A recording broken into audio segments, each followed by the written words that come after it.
Finalmente chegou o momento mais aguardado do ano, a premiação das melhores leituras aqui no Quixotada, o seu programa de literatura, com a apresentação de Amâncio Siqueira. É claro que esse programa é apenas uma coligação das minhas melhores leituras, ele não reflete a opinião dos demais colaboradores, que são bem-vindos também a fazer suas próprias listas. E essas leituras não querem dizer que são os livros lançados no ano. Tem um livro lançado esse ano, mas eu não consegui, evidentemente, acompanhar o mercado editorial. Então, não consegui ler todos os lançamentos que eu queria. Alguns vão ficar para o ano que vem, infelizmente. E esse ano foi bem delicado em relação à leitura. Eu li muito menos do que gostaria. Por isso, eu coloquei apenas 2 livros de não ficção e 10 livros de ficção. Porque eu acharia injusto colocar um percentual muito grande dos livros que eu li. Eu acho que uma lista dos melhores tem que ser bem restritiva para poder trazer indicações interessantes para todos os leitores. Esse ano eu li muito pouco, foi uma vergonha. Apesar de que eu pretendo terminar ainda alguns até a virada do ano. Estamos a 10 dias do Réveillon, mas acredito que minha lista não vai mudar. Por isso eu estou publicando já agora. Esse ano eu li muito pouco, consegui fazer algumas releituras. A maioria dos vídeos que fizemos aqui foram de releituras e por isso esses clássicos dos quais falamos não vão entrar na lista, porque eu tenho o hábito de fazer essa lista todos os anos e não gosto de repetir nenhum livro, porque tanto para mim, para ter um acompanhamento das minhas leituras, das minhas preferências, como para quem se interessar, não é interessante ter livros repetidos. Eu já tinha o hábito de fazer essa lista todos os anos no meu blog pessoal, o Ceia das Cinzas, e decidi trazer aqui também para o Quixotada para compartilhar com mais pessoas. Então vamos lá, primeiro com os livros de não ficção. O primeiro livro de não ficção que eu quero indicar a vocês é o The Greco-Roman Context of Early Christian Literature, de Roman Garrison, que na tradução livre seria o contexto greco-romano na incipiente literatura cristã.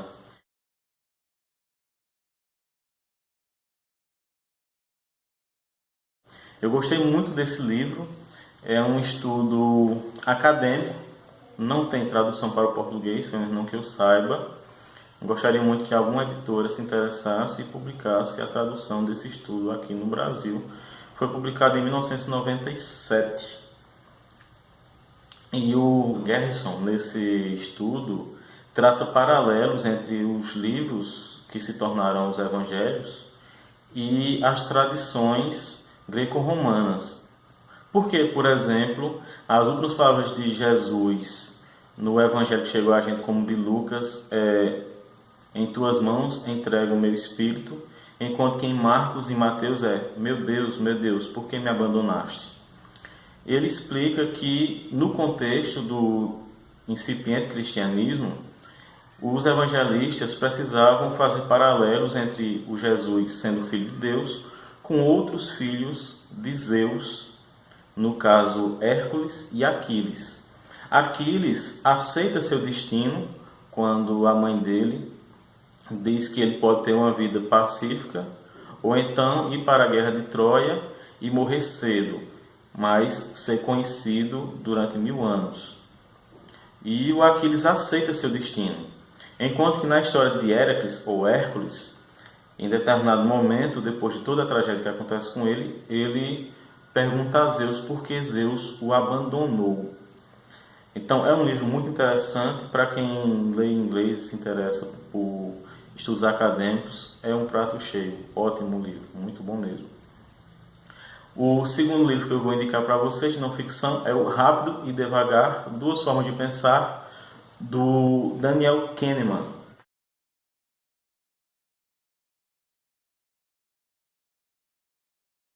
Daniel Kahneman é um psicólogo que desenvolveu vários estudos durante, acho que já mais de 60 anos. Ele foi premiado com o Nobel de Economia por causa dos seus estudos. E apresentar alguns nesse livro, é um livro delicioso, muito interessante. Ele também apresenta estudos de outros psicólogos muito importantes. Entre outras coisas, ele defende a tese de que nós temos 2 sistemas. o Sistema 1 e o Sistema 2. Ele não foi muito criativo na nomenclatura dos sistemas, mas basicamente o Sistema 1 é aquele sistema que a gente age no automático, o sistema do dia a dia, que não gasta muita energia, não traz muito esforço intelectual, e é aquele que nós todos preferimos usar porque nós somos preguiçosos. Enquanto que o Sistema 2 é um sistema que exige muito esforço e que a gente precisa utilizar para as tarefas mais difíceis e que ele tem um gasto muito grande de energia e exige muita concentração. Ele vai desenvolvendo vários estudos para mostrar como esses dois sistemas atuam. E é muito interessante a gente perceber o quanto muitas vezes nós pensamos que estamos tomando decisões racionais, quando na verdade o Sistema 1 apenas toma uma decisão baseados em experiências anteriores, seja aquelas que nós vemos ou aquelas das quais ouvimos, e procurando o resultado que vai garantir a nossa sobrevivência. Em alguns estudos também desse livro, nós percebemos que muitas atitudes que são racionais para iniciantes são, na verdade, transferidas do Sistema 2 para o Sistema 1 automaticamente depois de muito tempo de estudo, como, por exemplo, atividades do xadrez.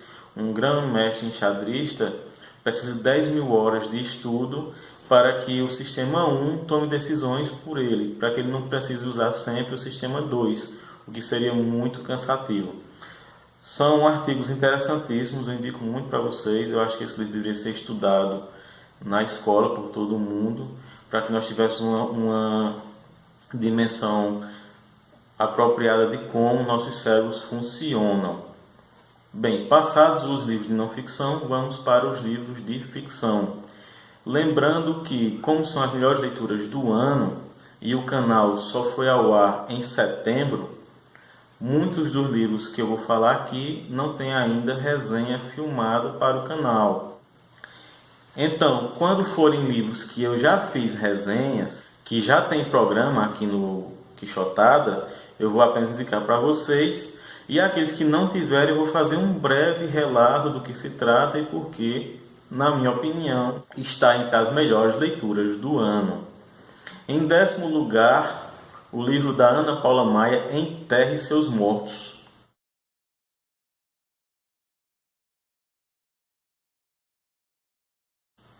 É um livro muito bom, lançamento de 2018 pela Companhia das Letras. A Ana Paula Maia venceu o Prêmio São Paulo de Literatura em 2018 por um livro publicado em 2017, Assim na Terra como Embaixo da Terra, que eu não li ainda, mas já está na minha lista para ler em janeiro. Ela escreve muito. Nesse livro nós acompanhamos dois homens que trabalham coletando animais mortos nas estradas em sua epopeia para tentar enterrar 2 cadáveres que eles encontram durante o trabalho. É um livro muito bom, uma linguagem muito crua, muito dura, mas ao mesmo tempo cheio de metáforas. O próprio título Enterre Seus Mortos remete a uma fala do Evangelho, né, de Jesus: deixai que os mortos enterrem seus mortos. E indico que vocês assistam a resenha para entender melhor do que o livro trata e leiam esse livro, que é muito bom mesmo. Em 9º lugar, eu vou colocar o livro do Ian McKean, O Jardim de Cimento.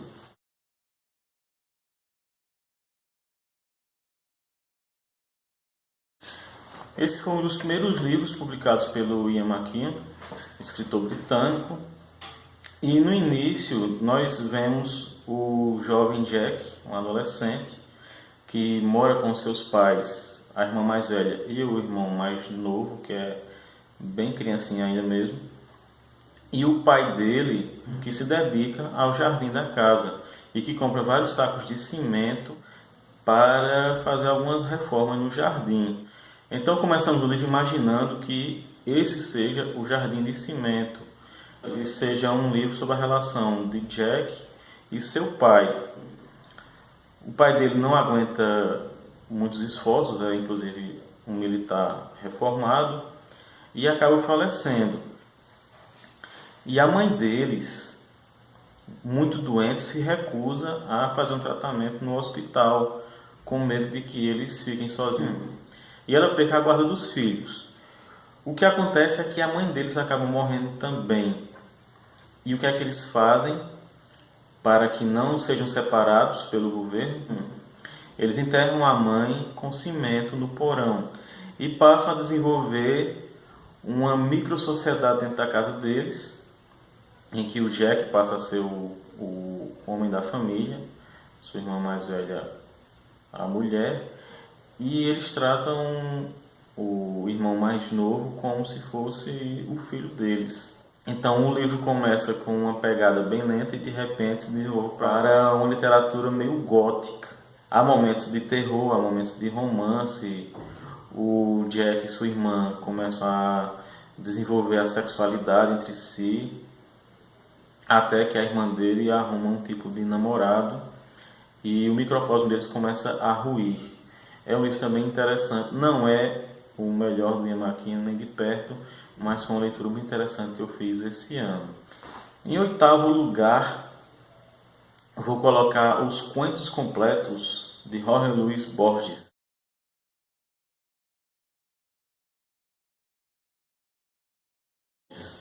Borges é um dos mais importantes escritores do século XX, talvez um dos mais influentes de todos os tempos. É uma coletânea, então, que reúne todos os contos dele, inclusive aqueles que não são tão interessantes, mas traz aqueles mais importantes, como o Sul, Funes o Memorioso, Pierre Menard, o autor do Quixote, o Jardim dos Caminhos que se Bifurcam e tantos outros. É um livro muito interessante.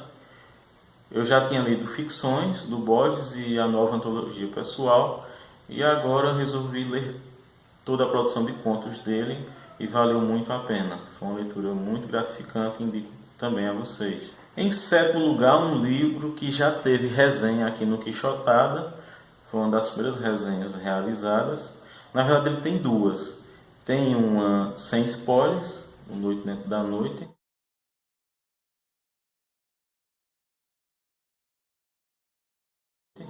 e outra com spoilers em que eu faço um paralelo entre ele e A Resistência do Julian Fuchs. Então, indico a vocês que vejam essas resenhas para terem uma ideia do quão interessante é esse livro. Livro recomendadíssimo. Foi lançado em 2017. Lembrando que essa lista eu estou numerando, mas poderia facilmente o décimo estar em segundo, o primeiro está em terceiro. São todos livros muito bons mesmo, indico todos eles a vocês de forma veemente. Eu vou colocar em sexto lugar o Não Verás País Nenhum, do Inácio de Loyola Brandão.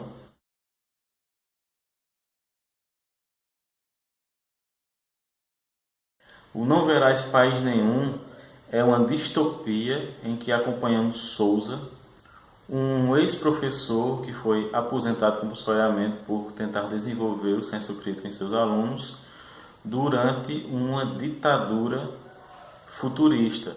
Se passa numa São Paulo em que não existe mais trânsito, porque simplesmente os engarrafamentos foram tão grandes que os carros não tinham mais para onde ir e ficaram abandonados, apodrecendo nas rodovias. E o Souza é um homem pacato que vive com sua esposa, eles não têm filhos. Devido à alta carga de radiação e de defensivos agrícolas, a maioria das pessoas perdeu a fertilidade, então praticamente não nascem mais crianças.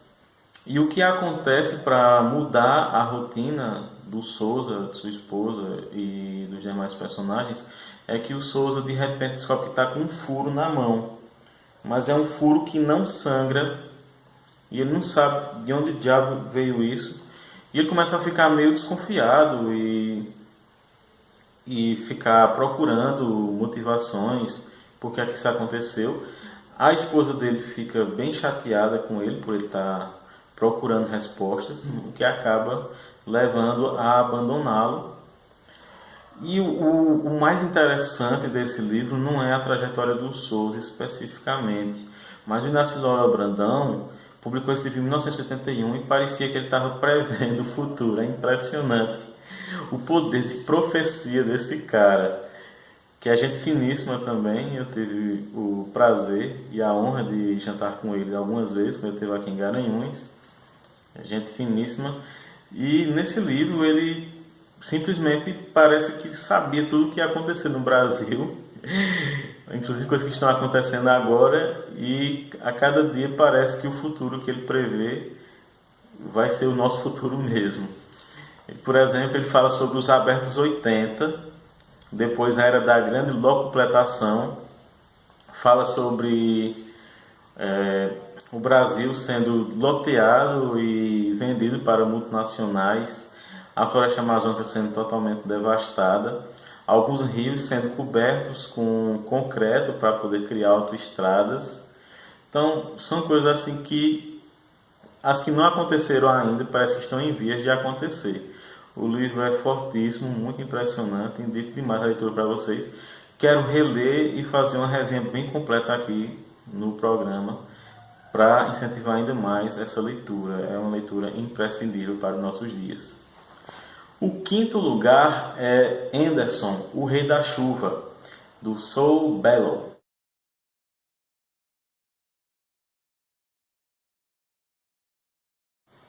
Escritor norte-americano de origem judia, que era um dos ídolos do Philip Roth. Então a gente já sabe que era um escritor bem competente.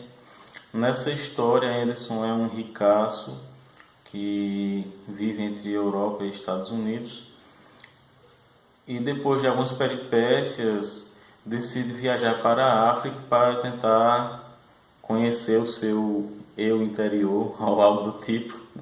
E nós sabemos que sempre que a gente tenta conhecer nosso eu interior, alguma coisa dá muito errado.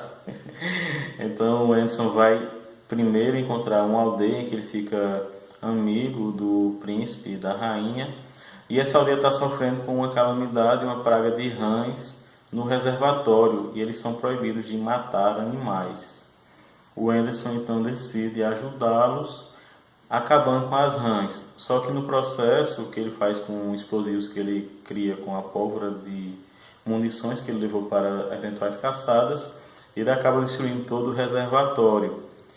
Desgraçado, ele sai dessa aldeia e então é levado espontaneamente para uma aldeia vizinha que o pessoal da aldeia anterior já tinha dito que não eram boas pessoas. Nessa aldeia vizinha está havendo um evento que é para atrair chuva. Nesse evento, os homens mais fortes da aldeia têm que carregar totens que representam deuses. A última deusa, a mais pesada, é justamente a deusa que traz a chuva e ninguém consegue carregá-la. O Anderson, então, para provar que é muito forte, decide carregá-la e consegue. O que acontece é que quem consegue carregar essa deusa se torna o Rei da Chuva. E o Rei da Chuva é tipo que uma autoridade bem similar à do rei em relação aos luxos, mas que depende muito da chuva cair. Se a chuva cessar, eles matam o Rei da Chuva para poder colocar outro mais competente no lugar. E então nós vemos o Anderson enredado numa armadilha, enquanto que o rei dessa aldeia também tem seus próprios problemas, porque ele precisa capturar um leão. É um leão específico que seria a reencarnação do seu antepassado, para que ele prove a sua competência como rei, que ele é um rei verdadeiro. E o Anderson acaba querendo ajudar esse rei a conseguir realizar seu destino.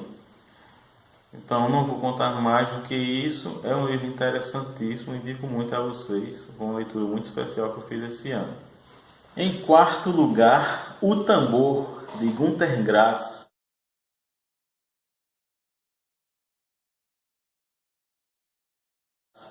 Prêmio Nobel de Literatura. Ele ganhou o Nobel logo depois do Saramago. Nesse livro, que é a sua obra-prima, e que em breve vou fazer uma resenha especificamente para ele, que eu vou tentar esmiuçar as suas qualidades, por isso eu não vou falar muito aqui.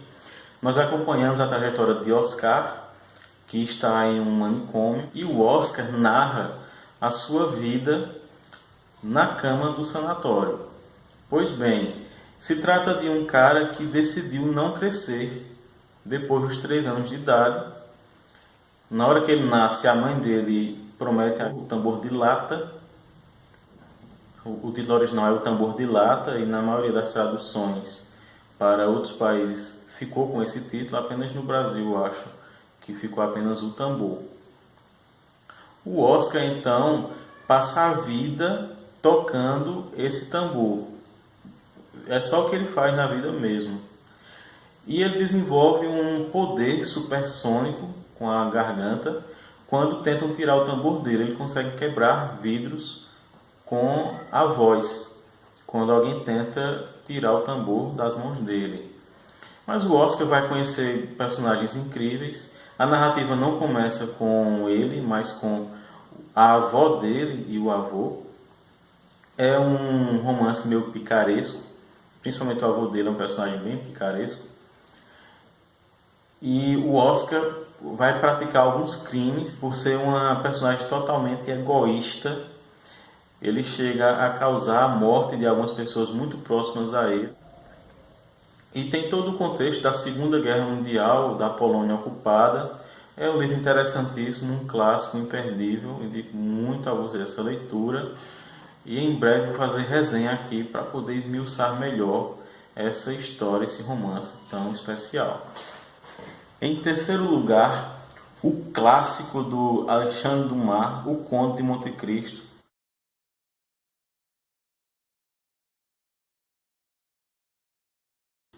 Um livro conhecidíssimo, celebradíssimo, a maior história de vingança já criada e adaptada para cinema, teatro, televisão, copiada na cara dura por muitas novelas. Nós acompanhamos aqui a trajetória de Edmond Dantès, um jovem marujo que acaba, após a morte do capitão do navio em que ele estava trabalhando, acaba sendo promovido a capitão, e ao retornar à França ele reencontra Mercedes, a linda cigana, com a qual ele noiva. Então está tudo indo muito bem na vida do Edmond Dantès, o que desperta a raiva de Mondego, primo da Mercedes e apaixonado por ela, de Danglars, que trabalhava no navio ao qual ele foi promovido a capitão e que queria ser ele o promovido. E esses dois caras denunciam o Edmond por ter parado na ilha de Elba e conversado com ninguém mais, ninguém menos do que Napoleão Bonaparte. E eles denunciam justamente para o senhor de Villefort, um juiz, filho de um dos bonapartistas, e que quer provar a sua fidelidade à coroa recém-restabelecida. O que acontece é que o senhor de Villefort, para que o seu pai não seja incluído nas conspirações napoleônicas, pega o Edmond Dantès e o prende numa ilha para presos políticos. E o Edmond Dantès está condenado a passar o resto da vida apodrecendo nessa prisão, até que conhece o Abade Faria, que está tentando fugir, e nessa tentativa cava um túnel até a cela do Edmond Dantès. Eles então vão travar uma grande amizade. O Abade Faria é um homem muito culto, conhecedor de várias línguas vivas e mortas, conhecedor de esgrima, de equitação, um cara que era versado em literatura, em música, em artes, e que tem um grande segredo. Ele sabe de um tesouro que foi escondido por homens que foram convocados pelo Papa Alexandre VI, o pai de César Borgia, que foi um grande inspirador para o príncipe do Nicolau Maquiavel e que também era muito admirado por Nietzsche. Então você vê por aí que o Alexandre Dumas era aquilo que eram os grandes escritores do século XIX, um para-raios do seu tempo. Ele recebia descargas o tempo inteiro da economia, da cultura, da política do seu tempo, e conseguia traçar um cenário amplo disso tudo em obras magistrais. Então o Edmond Dantès consegue fugir da prisão quando o Abade Faria morre. Ele usa o mesmo túnel que o Abade Faria usava para entrar na cela dele, entra na cela do Abade e ocupa o lugar dele no saco mortuário. Ele imaginava que os carcereiros pegavam os cadáveres e enterravam na ilha, porém eles lançam por cima do parapeito para o mar.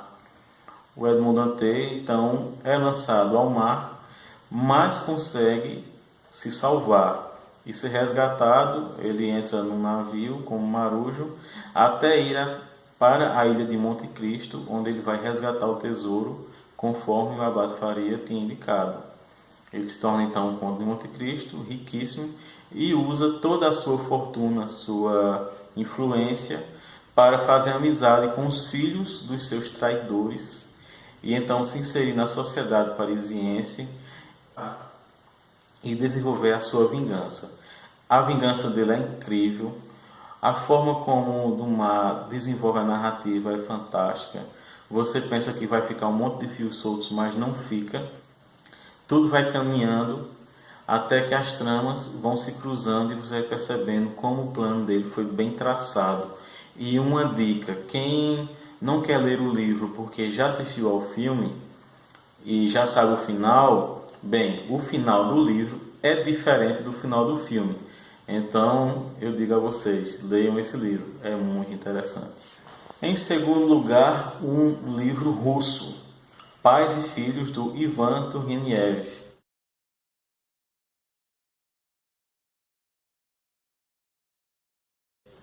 É um livro fabuloso. O Turgenev, com esse livro, popularizou o termo niilismo. O Bazarov, que é o personagem principal, é um jovem estudante nihilista que duvida de qualquer dogmatismo, que duvida inclusive do sentido para a vida, que esse átomo que reflete sobre si mesmo é algo bem ridículo. O livro traça uma disputa entre gerações, a geração de 1860, dos estudantes que querem que a Rússia entre na modernidade junto com o restante da Europa, enquanto que a geração anterior dos pais deles, a de 1840, quer que a Rússia continue do jeito que sempre foi, rural, feudalista, baseada na servidão. E é um livro interessantíssimo. O Bazarov vai terminar se apaixonando, muito contra gosto, e é uma narrativa muito interessante, é um livro muito bom. O próprio título já é um título imortal, é como esses títulos que esses russos gostam de criar, que parece que se encaixam em qualquer clássico, como Crime e Castigo ou Guerra e Paz. Entra aí também o título Pais e Filhos. É um livro fantástico, indico muito a vocês a leitura. E fechando o nosso top 10 de ficção, quero lembrar a vocês que se gostam do conteúdo do canal, se gostaram desse vídeo, deixem sua curtida, façam a inscrição, divulguem para o pessoal que gosta de literatura, para também conhecer o nosso trabalho. Não esqueçam de, ao lado do botão de inscrição, tem o sininho com as notificações. Vocês ativam esse sininho e ficam recebendo notificações do YouTube sempre que saírem vídeos novos. O dia do programa ir ao ar é aos domingos, mas sempre sai algum vídeo extra durante a semana, então para que vocês não percam esses vídeos é importante ativar as notificações. Vamos então ao primeiro livro da minha lista de melhores livros lidos em 2018. Não podia deixar de ser outro, senão O Homem Sem Qualidades, de Robert Musil.